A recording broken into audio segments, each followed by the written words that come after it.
Depois de visitar Prudentópolis, o presidente Jair Bolsonaro já está a caminho de Londrina para participar de um comício no Parque de Exposições Ney Braga.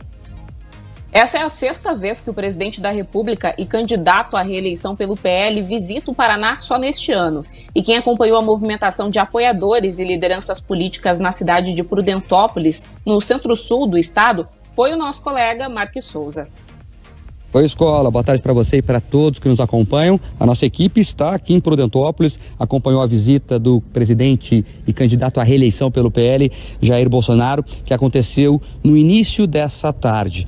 Prudentópolis fez uma grande festa, um grande ato para receber o presidente. É a primeira vez que um presidente da República visita a cidade, que tem cerca de 50 mil habitantes, e é conhecida como a capital da Ucrânia no Brasil.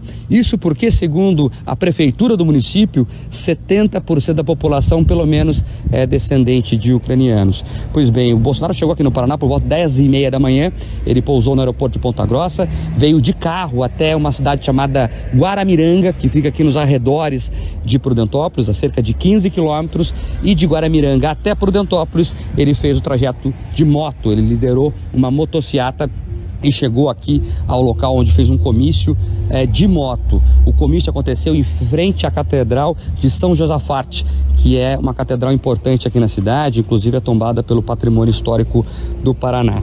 Como estava em uma cidade com forte tendência, com forte ligação com a Ucrânia, Bolsonaro começou a fala dele justamente fazendo uma saudação aos ucranianos e falando sobre o conflito no leste europeu.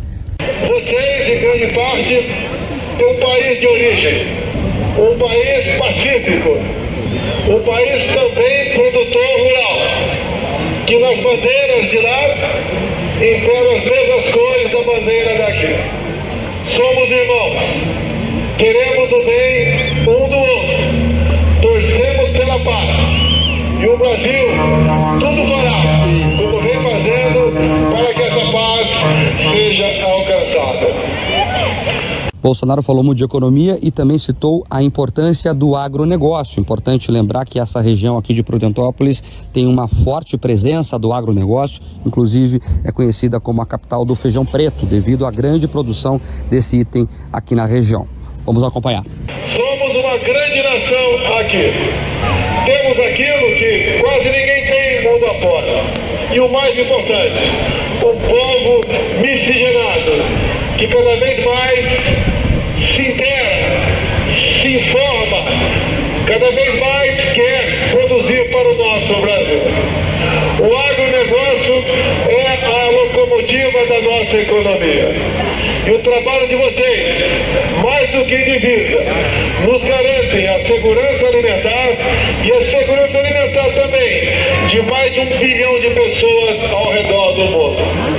O presidente, candidato à reeleição, também falou de educação e citou os dados divulgados hoje pelo Ministério da Educação do Índice de Desenvolvimento da Educação Básica, o IDEB, que colocou o Paraná em primeiro lugar no ranking de melhor educação pública do Brasil.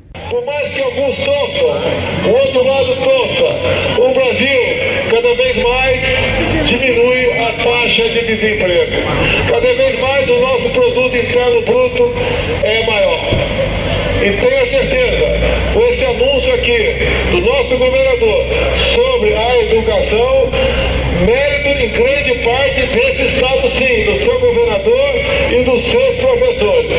Mas o Brasil começa uma nova época com o nosso governo. Foi isso, esses foram os pontos principais de uma fala que durou ao todo cerca de 7 minutos.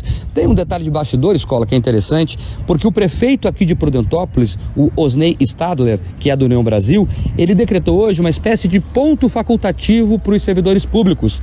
Então, quem quis acompanhar o presidente aqui na cidade, a agenda do presidente na cidade, acabou aí sendo liberado do trabalho. Deu uma polêmica aqui na cidade, é claro, mas agora o que ficou é que o prefeito disse que nenhum cidadão foi prejudicado, que os serviços essenciais foram todos mantidos e que esses funcionários que optaram por não trabalhar hoje para acompanhar o Bolsonaro vão ter que repor essas horas de trabalho no futuro. Aqui de Prudentópolis, o presidente saiu por volta de 3 horas da tarde, de volta a Ponta Grossa. Lá ele embarca por volta de 5 da tarde para Londrina e deve chegar lá na cidade do Norte do Paraná no início da noite, onde faz um comício que a Beatriz Frenner vai acompanhar e trazer os detalhes para a gente aí na sequência.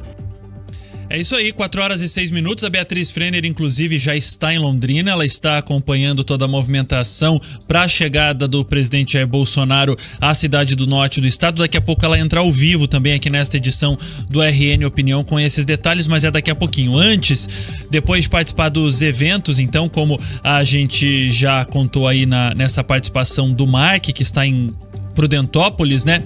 Jair Bolsonaro passou por Guamiranga e depois seguiu em motociata, um trajeto de 20 quilômetros mais ou menos, para essa cidade do centro-sul, né, aqui do nosso estado.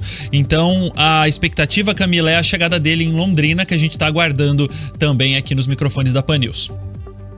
É isso, mas enquanto a Beatriz não traz aí os detalhes para a gente de como é que vai ser esse dia dele também lá em Londrina, vamos falar sobre outro candidato, né? Porque amanhã quem chega ao estado é o ex-presidente Lula, ele que no período da manhã vai realizar um comício na Boca Maldita, é um ponto emblemático para todo político que passa por Curitiba na escola. E aí, na sequência, ele também deve passar ali pelo centro de um modo geral, vai estar acompanhado de diversos políticos e candidatos, é claro, às eleições de outubro. E a gente continua aqui, inclusive, falando que a previsão é que o ato comece por volta das 10h30 da manhã. Esta vai ser a segunda visita de Lula ao Paraná. Na primeira, em março, ele visitou a capital e também se deslocou para Londrina. O ato Todos Juntos pelo Paraná, esse é o nome, né, dado pela comissão e pela comitiva estadual aqui do PT, deve reunir caravanas de várias regiões do estado e será transmitido pelas redes sociais do candidato do Partido dos Trabalhadores. E é claro que uma preocupação central, digamos assim, é a questão da segurança do candidato, tanto no caso do próprio Bolsonaro, que tem essa segurança feita pelo GSI, mas também pelo ex-presidente Lula, que tem essa segurança feita pela Polícia Federal. Um forte esquema de segurança, então, foi planejado para receber o candidato do PT na capital Curitiba. Nenhum detalhe ainda foi repassado pelas autoridades oficiais. A assessoria do Partido dos Trabalhadores e lideranças da legenda também não confirmaram o horário de chegada do político e nem se ele terá outro compromisso na agenda, além desse comício. O que a gente sabe é que todo esse esquema de segurança da Polícia Federal vem acompanhado, Escola. Com certeza, Camila, e a gente vai acompanhar, claro, também a passagem de Luiz Inácio Lula da Silva pelo Paraná, por Curitiba amanhã. Essa, como você disse, segunda vez que Lula vem ao Paraná. Em março ele esteve aqui na filiação de Roberto Requião e amanhã vai ser uma prova de fogo, viu? Vai ser uma prova de fogo não só por essas caravanas que estão vindo do interior do estado, mas também pela presença de correligionários, de apoiadores do PT, da esquerda aqui em Curitiba. Como muitos ouvintes estão dizendo ali na live, é a pesquisa das ruas, né?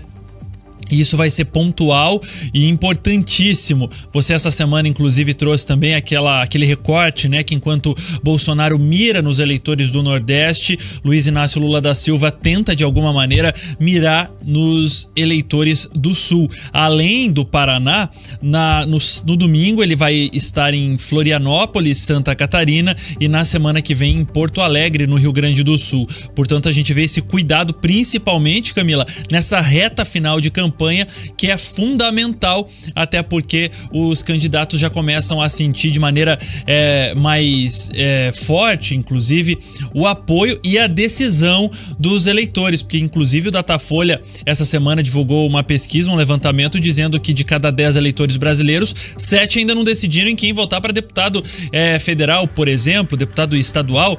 Então é um número muito grande de indecisos que, às vezes, os dois presidenciáveis que estão no topo das pesquisas tentam mirar, de fato, nos indecisos, né? É uma estratégia dupla na escola. Eles têm esses desafios pessoais, no caso do Lula, tentar buscar esse voto útil, que então, daquelas pessoas que no Sul ainda pensam em votar em Ciro Gomes, em Simone Tebet, isso inclusive está dando um mal-estar mais ácido, digamos assim, com o Ciro Gomes, que já tem esse conflito desde o início da campanha, né? O PT falou sobre esse voto útil de uma forma aberta, convocou as pessoas que pretendem votar, principalmente em Ciro Gomes, a votarem já em Lula no primeiro turno, com a intenção de que, quem sabe, eles consigam essa eleição já num primeiro turno, essa esperança, digamos assim, do PT, né? Mas também tem o outro lado da estratégia, que é justamente auxiliar esses candidatos que se tem nos estados, tanto a governo como também a deputado federal e até mesmo a deputada estadual. É importante não só a formação dos palanques nos estados para fortalecer essas candidaturas à presidência, tanto no caso do Bolsonaro como do Lula, mas também é importante o inverso, né? Que eles venham e subam no palanque com esses candidatos para ajudar a população a tomar essa decisão. Até porque esse cenário que você falou para os candidatos a deputados é bem diferente do cenário que a gente tem para os presidenciáveis. A maior parte do eleitorado, mais de 80%, quase 90%, já tem definido que vai votar em X ou em Y candidato, né? No caso, em Lula e Bolsonaro, que são os dois que estão ali isolados realmente na liderança. Então, esses outros candidatos querem se aproveitar disso para conseguir, quem sabe, na esteira, também garantir esse voto do eleitor. Tá certo aí, Camila. 4h10.